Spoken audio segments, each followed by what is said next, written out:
In this video, I'm going to show you how to fix elbow pain, but also prevent it and avoid injuries in baseball players. Hey, what's up? Welcome to the MACE Method. My name is Dustin Thibodeau. I'm a former baseball player myself, turned physical therapist assistant, turned CrossFit gym owner, coach, athlete. So I've been in the rehabilitation, rehab, outpatient, and also the fitness side of seeing many injuries and being a baseball player, having many injuries myself. And now my motto as a 38-year-old dad is once an athlete, always an athlete. So I plan to keep my athleticism, to feel good, to move good, maintain joint integrity, to keep healthy joints, elbows, shoulders, also mobility. And so for any baseball player who is going through elbow pains, elbow injury, so from throwing, little leaguer's elbow, it's medial epicondylitis is what it is. It's an inflammation of the tendons, the joint from overuse. And once you have it, it's very painful. Like it'll stop a kid from throwing or playing. And the last thing you want to happen is the kid to keep on pushing through and never addressing it and end up having, full on Tommy John in high school. All these injuries are really unnecessary. The prevention of it, coming from a physical therapist standpoint, work with so many people after the fact of having surgery or injury. Like, I always look like, what could we do before? What are the things that we could do beforehand to help recover and rehab, but yet prevent and provide the longevity and really the stability in the joint. So this is the proper range of motion, the mobility, the flexibility, but also the strength all around this elbow to protect it. Build the strength and stability, but also the range of motion. I'm going to give some tips on if your son, if your players, if you know somebody, if it's you with elbow pain whenever you're throwing. So chronic, throwing a lot and you have this pain right here. It could be, the pain can radiate, but like really you can pinpoint it. It hurts really bad when you throw it. As a parent, you don't want your kid to keep throwing and pushing through it and end up having a serious surgery or operation, especially, this young. It's really unnecessary. So with the right prevention and plan and to recover and heal it. And then also at the end of this video, I'm going to show you and talk about the strengthening and the recovery and the rebuilding, and really to give the integrity around the joints, not only in your elbow, but your wrist, your shoulder, and just overall, flexibility and mobility. There are three things in this video. The first one I'm going to talk about on how to heal, to recover, to prevent is stretching. Just basic stretching of the flexors. You go into PT, they're going to have you stretching, they're going to have you doing this stuff and all this stuff. And really, we're just going to be working the complete joint. So there's flexion, there's extension, there's ulnar and lateral deviation, and there's pronation and supination. Okay, so if you have an elbow problems, like you're going to find some imbalance. This common stretch that we see, pulling the fingers back, pushing the hand down, but also doing some pronation and supination. You want to get this range of motion because this radial head down here, it's all, we're dealing with this area, so we gotta mobilize that area. We gotta keep everything moving and build the strength and find where the tightness is that we have in these ranges of motion, and also ulnar and lateral deviation to strengthen. Because all these muscles, there's a lot of smaller muscles, and it's really just optimizing the range of motion on both sides of the joint and also building the strength around this joint to stabilize it. That's the anatomy side of it, of the rehab. So starting with stretching, yes, you're going to have to move it. You're going to have to start using it. We got to stretch it, and we got to stop doing the things that's causing it to hurt. So if throwing hurts it, that's going to be the hardest thing. You're going to have to cut it out. There's no way around it. You're going to have to take a break from throwing, do something else, and focus your time instead of throwing, doing this rehab and recovery on yourself.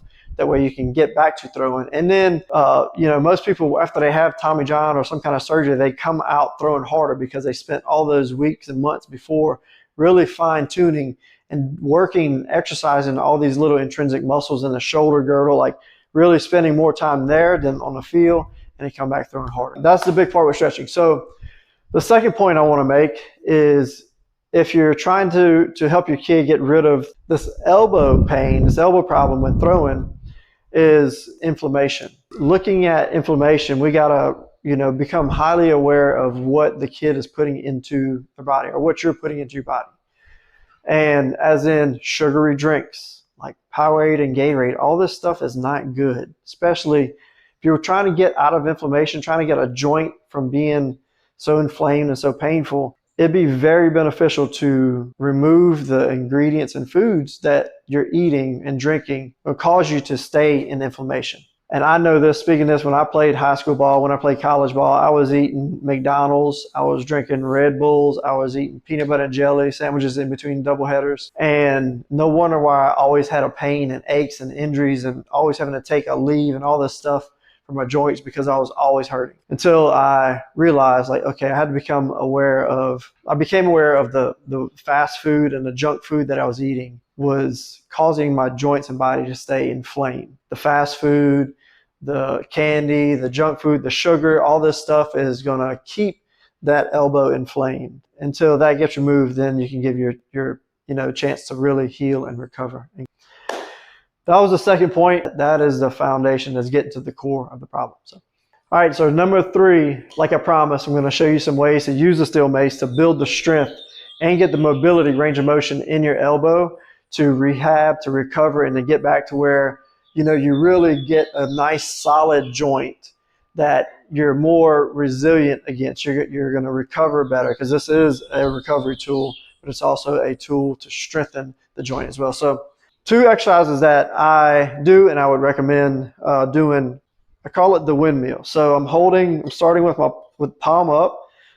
The weight of the mace is on the outside, and I'm going to pronate my hand over and then supinate. So this elbow joint, I'm really isolating this one elbow joint down here by doing this pronation and supination. And so I'm controlling it, and because of the weight, I can move this and get more weight, so I'm having to actually hold it up, so I'm getting more resistance with the pronation, and then now coming back the other way. Okay, so starting here, and the cool thing, this is a 5-pound mace, so you can play with the weight of it, and depending the strength and size, this is a 7-pound mace, so we can still do this with a heavier weight. It's only 7 pounds, but now I can use the momentum and get that extra added stretch in the pronation and supination. So we're talking about getting the full range of motion. We got to get full range of motion, but also have strength in that full range of motion, which is what I'm getting here by doing these movements. And this right here to build, arm strength, shoulder strength, elbow strength, doing this exercise, having this, just doing this as a daily routine is very beneficial for, any thrower, baseball player. So the second exercise to start doing to rehab, to recover, but also build the strength in the forearm and the elbow is just some wrist flexion and extension. So you can start it, really this is a good place to start it hanging down low, less gravity. And then we can work it to, you can even isolate doing forearm curls. And so by moving your hands, you can adjust the weight. So again, I can put more weight here, topping over. So I'm holding it straight. So I'm really, really getting a good muscle contraction, really good muscle engagement, muscle contraction when I'm doing this. So it's really light, but it's building the strength and the range of motion without overly taxing the muscle, or it's good to have good forearms. Like we got to look at forearm strength. We got to look at also bicep strength, because the biceps, you have biceps that cross the elbow. Doing more of this type of training is good for baseball players. It's good to build the arm, is to have muscle mass. A lot of these kids, I see them with all these elbows, these kids have just like worm arms. They're slinging it, but they have no biceps. They have no muscle in their biceps and triceps. So you really got to develop those muscles in your whole arm.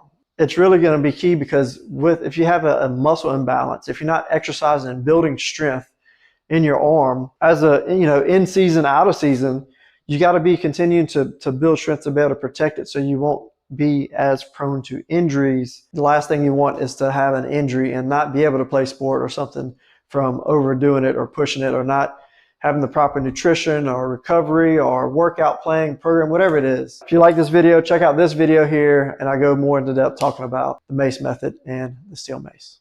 Peace.